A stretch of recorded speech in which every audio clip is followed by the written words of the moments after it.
Hello friends, welcome my YouTube channel. मैं संपत सिंह आज आपके लिए एक वुमेन डिजीज लेके आया हूँ और वो है पोलियो। तो पोलियो के बारे में हम विस्तार से जानेंगे क्या है ये। देखो, पोलियो एक ऐसा रोग है, काफ़ी संक्रामक और काफ़ी उग्र रोग है ये, जो वायरस से होने वाला बीमारी है। जिसे ये जो रोग है ये किसी टाइम काफ़ी लोगों को पंगु, अपंग, लकवाग्रस्त या कुबड़ा बना दिया था, किसी को कोमा में भेज दिया था और काफ़ी लोगों की इसकी वजह से मृत्यु हो गई थी। और इसने मतलब काफ़ी ये उग्र और काफ़ी संक्रामक फैला था महामारी के तौर पर। लेकिन धीरे धीरे इसके प्रति जागरूकता और टीकाकरण, जैसे इसका टीका निजात हुआ या टीकाकरण जैसे इसकी जो जागरूकता फैली, तो इसका जो है वो प्रभाव धीरे धीरे कम हुआ और अब ये काफ़ी कंट्रोल में है। कई देश तो इससे बिल्कुल मुक्त हो चुके हैं और कुछ देशों में या कुछ क्षेत्रों में आज भी इसका प्रसार हो जाता है। तो इसने काफ़ी लोगों की जान ली है, कईयों को लकवाग्रस्त कर दिया है, मतलब उसको अपंग बना दिया है, कुबड़ा बना दिया है, या उसका शरीर का आधा भाग काम कर रहा है, आधा नहीं कर रहा है, हाथ पैर काम नहीं कर रहे हैं। ऐसे कई है जो लोग इससे प्रभावित हुए या उनको काफ़ी कष्ट झेलने पड़े। अब ये रोग काफ़ी कंट्रोल में है और भारत बिल्कुल इससे मुक्त हो चुका है 2014 में। 2014 से भारत पोलियो मुक्त है। लेकिन कभी कभार जैसे दूसरे देशों से ये इसका प्रसार या कुछ क्षेत्रों में इसका प्रसार या कुछ रोगी देख लिए जाते हैं, जो माइनर सी बात है। और पाकिस्तान, अफगानिस्तान में ऐसे देश है, वहाँ आज भी इसका प्रसार जारी है। तो भारत में इसको रोकना पॉसिबल हुआ टीकाकरण के माध्यम से और जागरूकता के माध्यम से। तो भारत इससे मुक्त हो चुका है 2014 में। और अब ये क्या है पोलियो, तो इसके बारे में जानते हैं विस्तार से। तो पहला हम देखेंगे इसके उपनाम या इसके अन्य नाम क्या है या इसके अन्य क्या प्रचलित नाम है। तो इसको शिशु लकवा भी कहते हैं, शिशु लकवा। अब शिशु लकवा इसको क्यों कहते हैं, उसके पीछे कारण है कि ये जो रोग है वो मोस्टली या ज़्यादा बच्चों को प्रभावित करते हैं। छोटे शिशुओं को ये रोग ज़्यादा प्रभावित करता है। 2 से 5 वर्ष के जो बच्चे हैं उनको ये बहुत ज़्यादा प्रभावित करता है। क्यों करता है? क्योंकि छोटे जब बच्चे होते हैं तो उनका जो इम्यून सिस्टम है वो उतना मजबूत नहीं होता है और इस रोग के प्रति कोई शरीर में एंटीबॉडीज़ नहीं होती है। तो इस रोग से वो बच्चे का इम्यून सिस्टम अच्छे से लड़ नहीं पाता है और वो संक्रमित हो जाता है, इससे प्रभावित हो जाता है। और जैसे जैसे उम्र बढ़ती है तो उसका टीकाकरण से या उसको जब वो जो ओपीवी ओरल पोलियो वैक्सीन पिलाई जाती है तो शरीर में रोग के प्रति एंटीबॉडी तैयार हो जाते हैं, इम्यून सिस्टम मजबूत हो जाता है। तो ज़्यादा उम्र के जो लोग हैं वो इससे कम प्रभावित होते हैं, बाई चांस ही होते हैं। शिशु इससे ज़्यादा प्रभावित होते हैं, इसलिए इसको शिशु लकवा भी कहा जाता है। दूसरा इसका नाम है वो है बाल पक्षाघात। बाल पक्षाघात। अब बाल पक्षाघात वही बात आ गई, बाल यानी बालक, तो इसमें बालक छोटे बच्चे प्रभावित हो रहे हैं, इसलिए इसको बाल पक्षाघात भी कहा जाता है। नेक्स्ट इसकी बात करें, इसका जो अन्य नाम है वो नाम है इसका पोलियो मेरु रज्जु शोथ। पोलियो मेरु रज्जु शोथ भी इसको कहा जाता है। क्यों कहा जाता है? कि इसमें जो प्रभावित अंग है मोस्टली वो मेरु रज्जु होता है, हमारा स्पाइनल कॉर्ड होता है। नेक्स्ट इसका जो नाम है वो क्या है? वो है इसका बाल संस्तंभ। बाल संस्तंभ भी इसको कहा जाता है। नेक्स्ट जो इसका नाम है वो है polio mellitus. Polio mellitus polio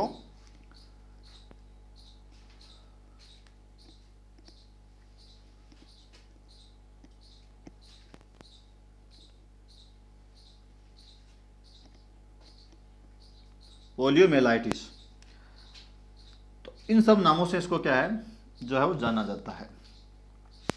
तो इसमें से कोई सा भी नाम आपको मिल जाए तो उसका मतलब क्या निकलेगा कि पोलियो की बात हो रही है। शिशु लकवा, बाल पक्षाघात पोलियो मेरुरज्जु शोथ, बाल संस्तंभ और पोलियो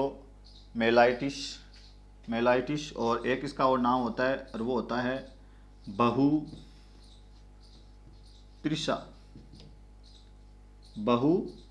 तिरसा के नाम से भी इसको जाना जाता है। तो इतने सारे इसके जो नाम है वो प्रचलित हैं। नेक्स्ट बात करें तो ये कैसा रोग है। ये जो रोग है वो है संक्रामक रोग है। संक्रामक रोग यानी इसका प्रसार एक व्यक्ति से दूसरे व्यक्ति में हो जाता है, यानी जो संक्रमित व्यक्ति है उससे जो स्वस्थ व्यक्ति है उसमें इसका प्रसार हो जाता है, इसलिए संक्रामक रोग है। नेक्स्ट बात करें तो ये कैसा रोग है। ये विषाणु जनित रोग है। विषाणु जनित यानी वायरस जनित रोग है, यानी ये वायरल डिजीज है, विषाणु से होने वाली ये रोग है, संक्रामक रोग है। नेक्स्ट बात करें तो ये जो इसका जो प्रसार है वो कैसे होता है।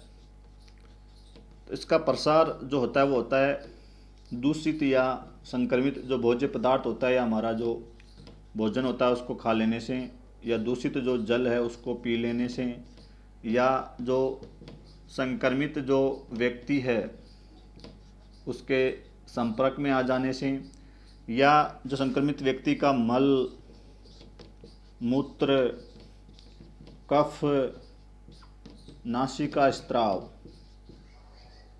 के संपर्क में आ जाने से व्यक्ति इसमें इसका क्या हो जाता है, प्रसार हो जाता है वायरस का। और इसमें जो भूमिका निभाती है वो मक्खियाँ और हवा के माध्यम से इसका प्रसार हो जाता है।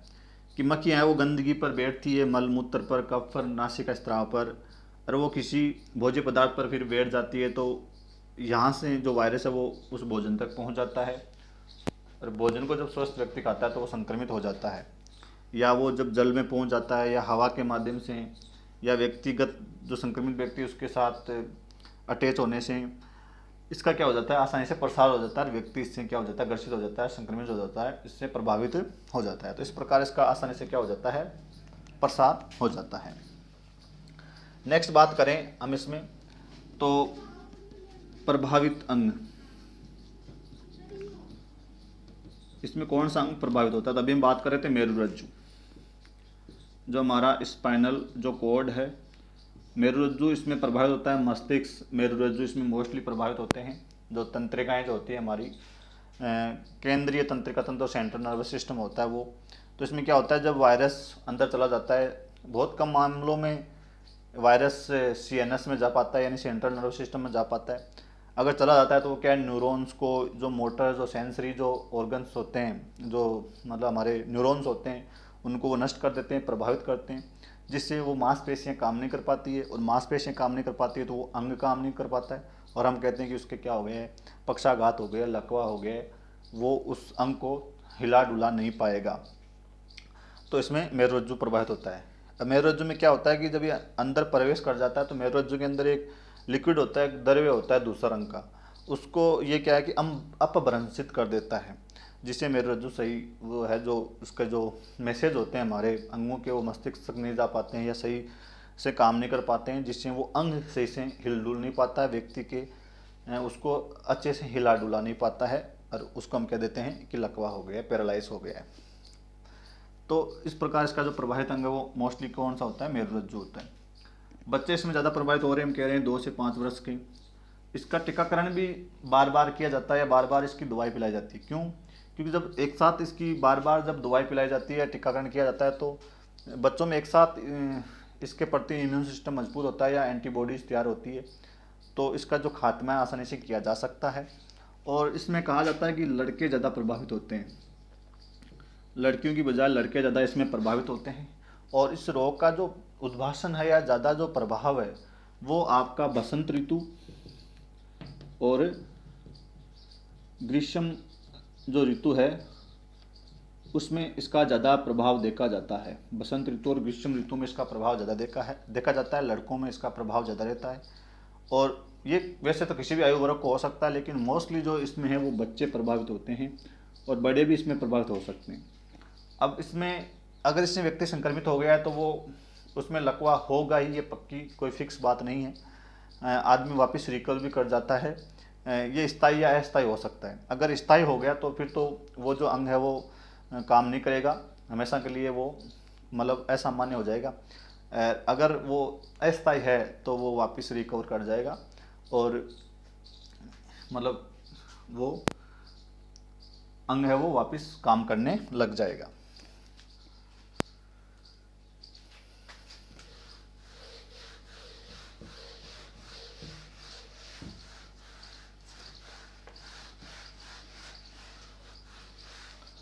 अब नेक्स्ट बात करें हम इसके बारे में, तो इसके जो इतने जो ज़्यादा लोगों की इसने जान ली, मृत्यु हो रही थी, कई लोग प्रभावित हो रहे, तो इसके टिक्के की खोज प्रारंभ हुई।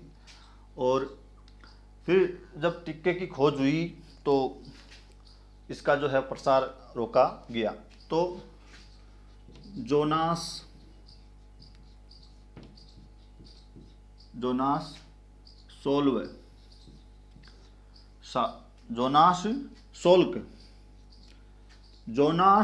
सोल्क नामक वैज्ञानिक ने 1952 में एक वायरोलॉजी के एक वैज्ञानिक थे जोनास सोल्क, उन्होंने 1952 में इसके जो टिक्का है उसका आविष्कार किया या उसका खोजा, मतलब आविष्कार किया टिक्के का, और उसके बाद इस पर काबू पाया गया। तो जोनास का जो जन्म है वो 24 अक्टूबर है, 24 अक्टूबर।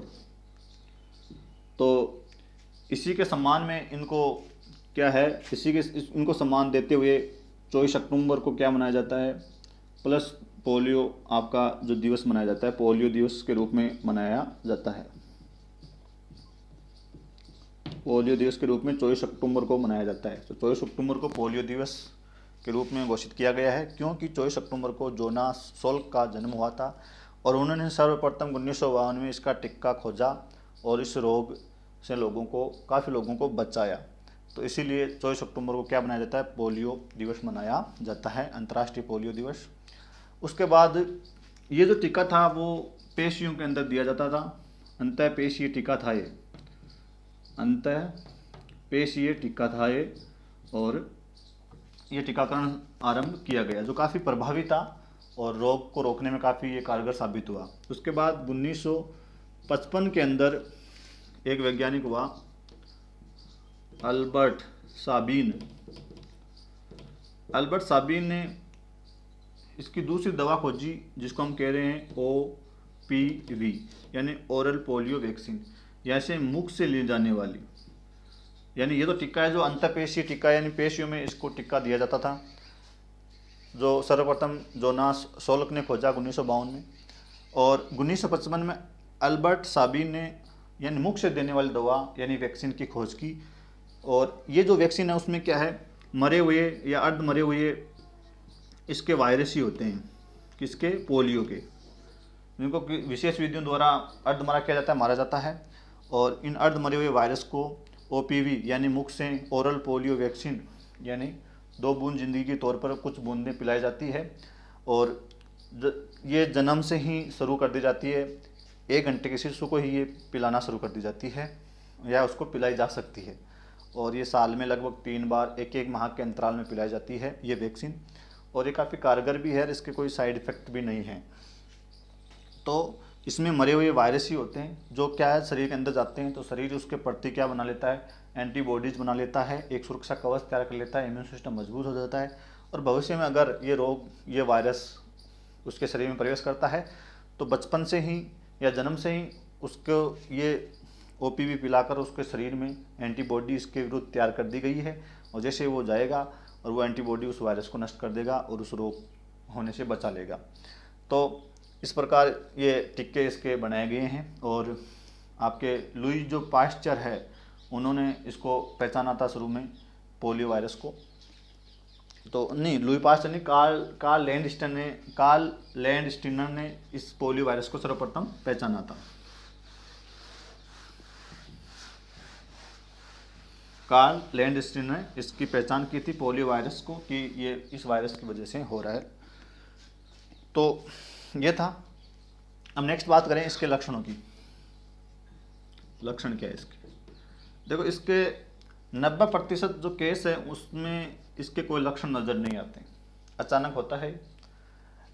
और अगर ये जो वायरस है वो हमारे जो रक्त प्रवाह है या हमारा जो तंत्रिका तंत्र है उसमें प्रवेश कर गया तो इसके लक्षणों की कई सारे जो लक्षण हमको नज़र आते हैं। उसमें क्या हो सकता है, जैसे फ्लू जैसे लक्षण आते हैं, बुखार जैसे, फ्लू जैसे लक्षण, और सामान्य बुखार रहता है। इसके लक्षण भी अलग अलग स्टेप में पैदा होते हैं। जब नॉर्मल पोलियो होता है शुरू का जो प्रारंभिक टाइम में कुछ नॉर्मल लक्षण होते हैं, और फिर इससे जो मेरुरज्जु और मस्तिष्क सामान्य प्रभावित होते हैं तो इसके लक्षण और अलग प्रकार के होते हैं, और फिर मेरुरज्जु और मस्तिष्क काफ़ी गंभीर रूप से प्रभावित हो जाते हैं तो इसके जो लक्षण है वो और ज़्यादा गंभीर हो जाते हैं।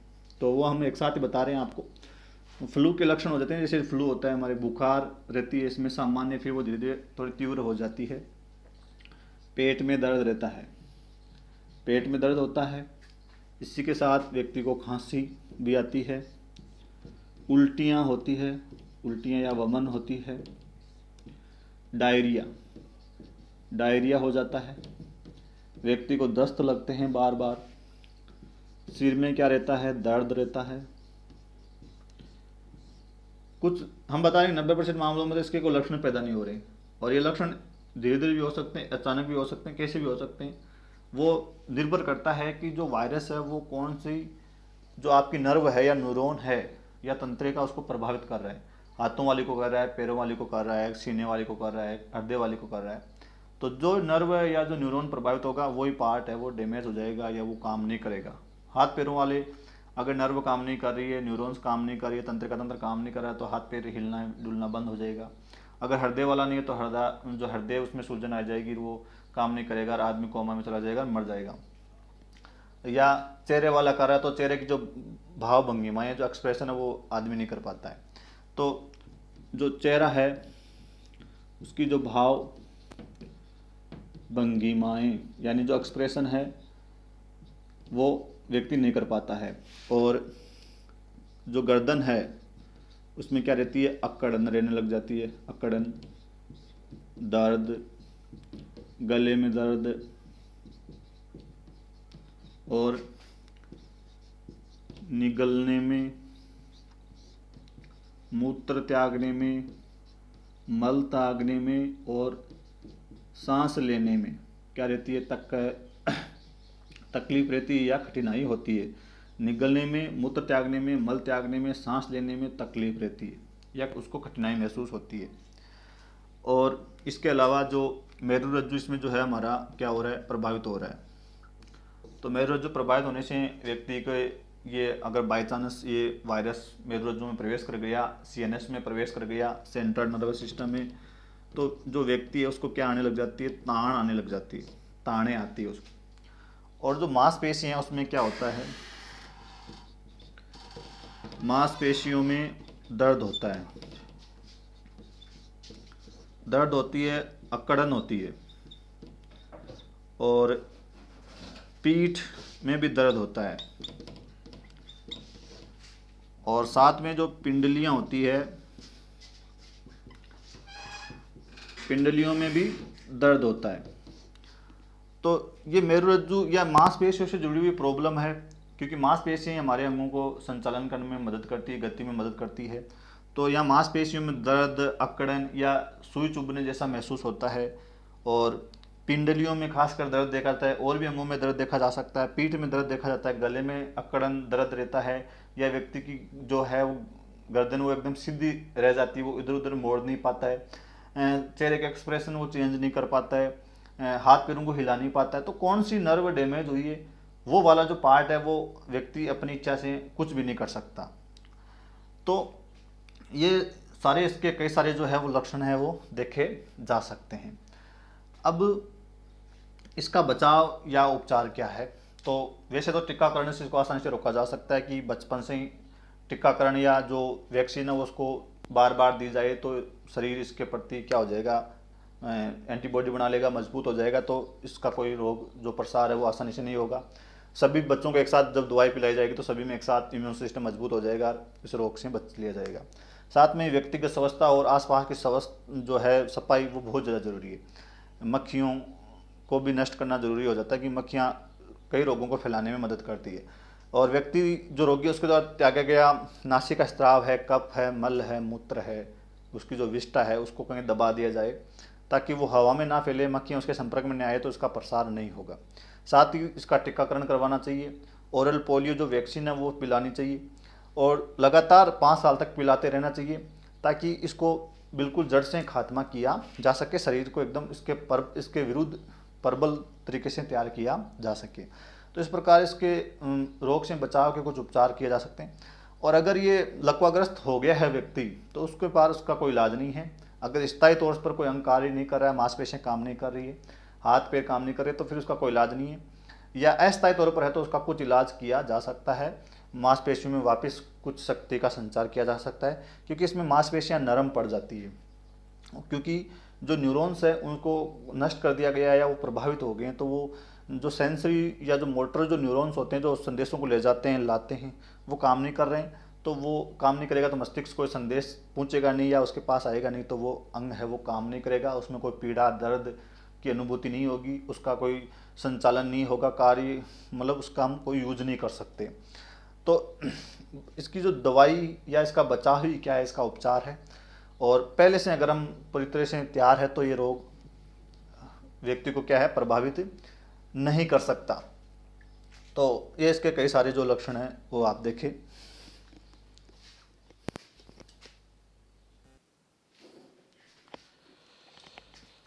इनके अलावा एक दो लक्षण आप और देख सकते हो, जैसे इसमें व्यक्ति का जो है वो पेट फूल जाता है, उसको बहुत ज़्यादा हिचकियाँ भी आती है और पेट फूला हुआ और हिचकियाँ ज़्यादा आ जाती है, और जो गर्दन है वो उसको ऐसे झुका नहीं पाता, हाथ पैर हिला डुला नहीं पाता, और ऐसा सब कुछ हो रहा है तो व्यक्ति का जो स्वभाव है वो एकदम चिड़चिड़ा सा हो जाता है। तो इन सब से इसको क्या है पहचाना जा सकता है। साथ में इसके प्रकार की बात करें तो इसमें प्रकार तो कई प्रकार के हैं कि हम पहले बात कर चुके हैं कि कौन सी तंत्रिका ऐसे प्रभावित है, तो इससे प्रकार हो जाएगा। फिर भी इसके 2-3 प्रकार बताएंगे। एक तो है मस्तिष्क वरंत, जिसमें व्यक्ति को सांस लेने में दिक्कत होती है, हाथ पैर हिलाने में दिक्कत होती है। दूसरा होता है इसका न्यूराइटी में इसमें व्यक्ति कोमा में चला जाता है, मृत्यु हो जाती है, जो ज़्यादा गंभीर होता है। और तीसरा होता है इसका अनुमस्तिष्क और एक होता है प्रमस्तिष्क। तो अनुमस्तिष्क में वाणी विकार हो जाता है और प्रमस्तिष्क में व्यक्ति के आधे अंग में लकवा हो जाता है, आधा अंग काम करता है या आधा शरीर काम करता है। तो इसके वो प्रकार मोस्टली वो मोटे मोटे हैं। तो ये था पोलियो। तो आशा करता हूँ वीडियो आपको समझ में आया होगा। तो लाइक कीजिए, कमेंट्स कीजिए, चैनल को सब्सक्राइब कीजिए। धन्यवाद।